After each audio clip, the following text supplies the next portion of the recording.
everybody, it is me, Jurassic Alt, here to say that today we're going to be talking about Tales from the Pizza Plex, Book 3, Story 1, Somniphobia. I am very excited to talk about this story because there's a couple things that I did find very interesting that I feel like could be some potential theories for explaining some stuff about Moon. So let's get started. So the summary of the story is a group of kids decide to go to the Mega Pizzaplex to buy a Moon Dream Sphere, which is what's on the cover of the book. And it's supposed to do is put you in a hypnotic state that basically helps you stay focused and study better. So they all together trying to get as many tickets as they can because it costs 1,000 tickets to buy. And so they got 1,000 tickets and go up to the cash register and says, hey, can we buy this the Dream Sphere? And the cash register says, yeah, sure, here it is. But the thing is, you could only use it once per day for 10 minutes. And kind of seems weird, but okay. So they go to a friend's house and use the Dream Sphere. And as they're using it,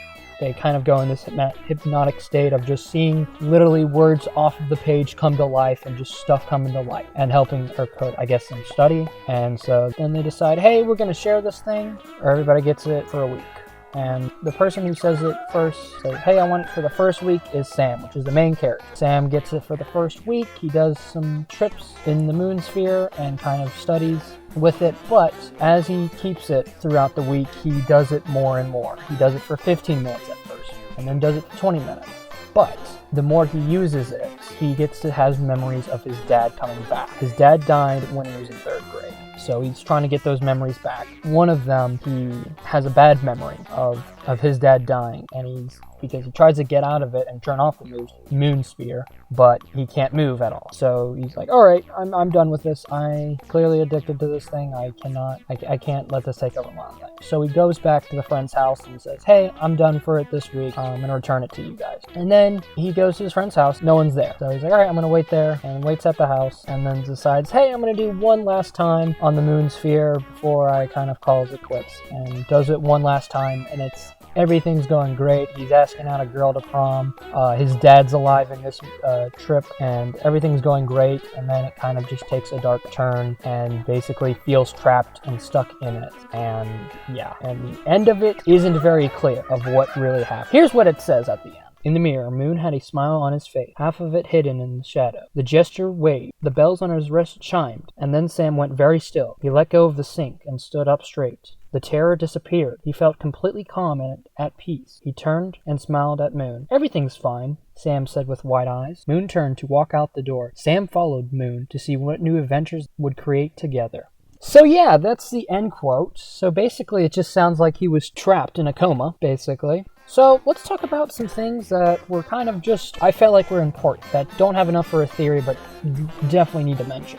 So, at the beginning of the story, they mention a prologue. It's kind of just about a couple going through someone's stuff at a garage sale and a kid who went into a coma. Now, this could be the kid that they're talking about in this sticky note kind of thing. It might be this kid who couldn't sleep at night because when Sam had the moon thing, he couldn't sleep at night because all he was thinking about was the moon thing. But I don't think that is him, personally. I feel like that's not really what's happening in this story, so I don't think that's connection there, but it could be something that might be brought up again later down the road.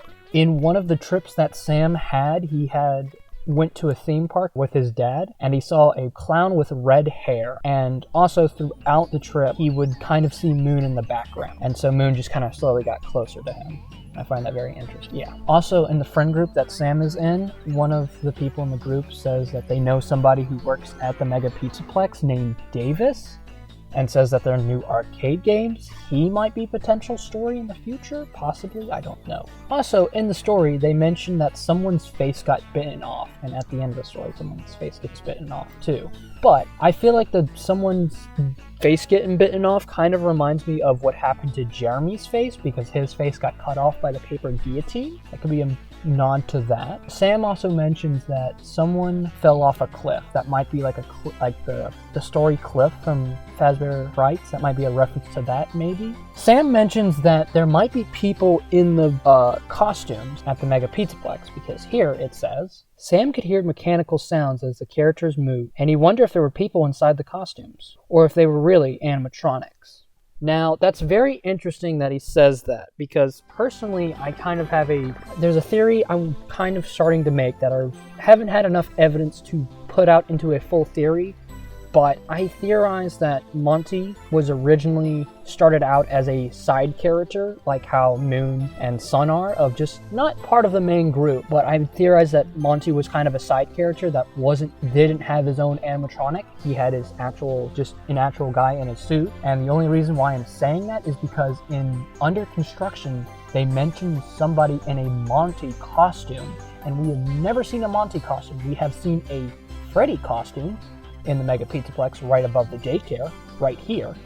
But we've never seen a Monty costume, so it could just be that, it could just be that they just want costumes, or they're making costumes, and just have them kind of just mascots walking around. But I think Monty originally started out as a kind of just a guy in a suit, just how like Glitchtrap was, and how Fredbear Family Diners was. It was originally just people in suits. It could be meaning that these animatronic suits could be possibly spring-locked. It could just also be me just looking really deep into it. They also mentioned in this story Monty and Roxy are here, and they mentioned that there are promotional things on the sides of buses. Monty was on the side of a bus, promotional thing, which is very interesting. Now let's get to the meat of the theory. So in FNAF Security Breach, it's not really explained why Moon kind of has the glittery effect kind of just show up, and it's not really explained why that's happened. But I think this story actually tells us why this happened, because in this story, they mention like when they turn on the dream sphere, it kind of makes you see stuff and kind of just makes sense enhances and kind of just makes everything like really trippy and kind of just weird. But the thing is, there are no moon spheres in this game. Where would they, how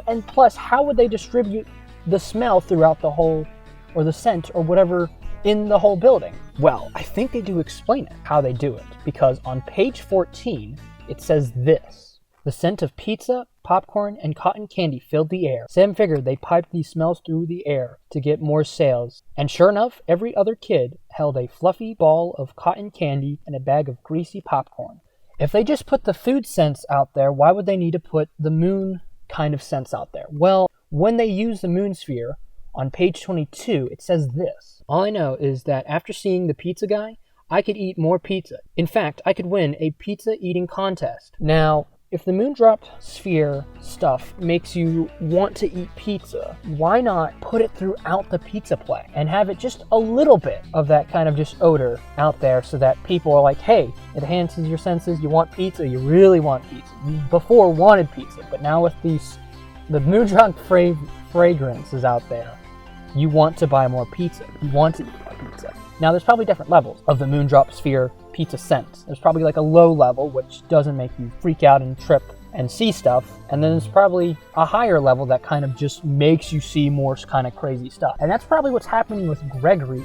He's at that maybe in-between stage of not seeing stuff come to life, but maybe like in the middle part of like, okay, stuff is kind of changing a little bit. But then that brings up the question, why does it stop when you go into the charge station? Maybe the charge station kind of just doesn't, like, maybe it has, like, I don't know, maybe the charge station power maybe cancels out the thing, but why doesn't it have the scent going on all the time? Well, it's at nighttime, and you don't need to put it out every 10 minutes if no one's there. But then that brings up the question, why have it at night?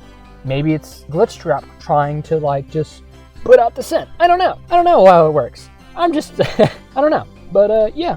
Hi, it's me, Editing Jurassic here. I forgot to mention the timeline part. I'm putting this story, Somniphobia, here in the timeline, in the Monty and Roxy area of the timeline. Yeah. I'm rushing this right now, and I have to get it out in 20 minutes, so yeah. Sorry, this is kind of really rushed and put together. My bad. That is my theory for that. Thank you guys so much for watching this video. And, yeah, thank you guys. It really means a lot to me that you guys take the time out of your day to watch this video. I know this one's kind of more on the rocky side of not a lot of evidence, but I don't have a lot of evidence to go with on this one. But the next video, Pressure, oh my goodness. I am very excited for Pressure because there is something that when I first read it, I was like, oh my goodness. Oh my goodness, I am very excited for the next story. I cannot wait for you guys to see that, and that video will be out next Wednesday because I'm going to be releasing these every Wednesday. I'm very excited. I really like Pressure. I think Pressure was my favorite story out of all of these books and all of these stories in this book. But yeah, thank you guys so much for watching. It means so much to me you took the time out of your day to watch this video. I haven't done an intro or an outro in a while. I don't really record often. But yeah, I'm ranting. Thank you guys so much for watching. And remember, gators and flamingos.